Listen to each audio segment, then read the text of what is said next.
Bruce Gates. Oh, I couldn't do this at my grandma's house yesterday because we had family around and it would be loud, but she's basically the reason I like movies.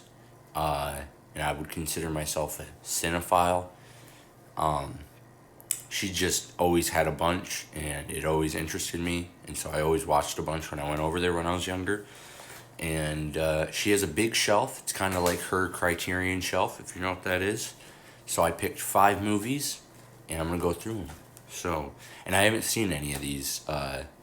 These are just movies that I know are classics, and I want to watch. And she has super good versions of each one of them. And instead of me buying all of them, I'd rather just borrow. So, we'll start with Good Will Hunting. Again, I don't know enough about any of these movies to give the greatest context, but I mean, it's a classic. This is 9 Academy Awards or nominations. I mean, you hear about how good Matt Damon and Robin Williams' performances are all the time. It's always on lists of like classic movies that are must-watches if you like movies in general. And yeah, Goodfellas. I would say next to The Godfather, this is probably the most consistently talked about gangster movie I've ever heard about. And yeah, it's got Joe Pesci, legend, Ray Liotta, Robert De Niro, and yeah, my grandma also said this is a banger. So yeah, she also said Good Will Hunting is one of my grandpa's favorite movies, and he's also goated. So Once Upon a Time in Hollywood, she also said this is a heater.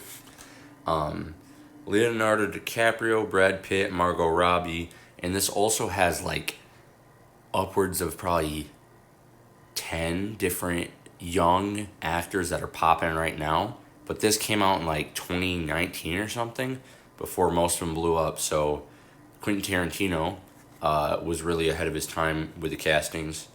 And I've never seen any of his films. This is the only one I would consider really wanting to watch. But yeah, this will be my first film. I don't know if that's a good or bad thing, but we'll see.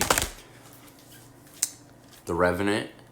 I've heard good things about this. Not the craziest amount, but this is what I believe won Leonardo DiCaprio his first, is it an Emmy? Or Academy Award, I guess, but yeah, so apparently his performance in here is really good, so I'm excited to watch that.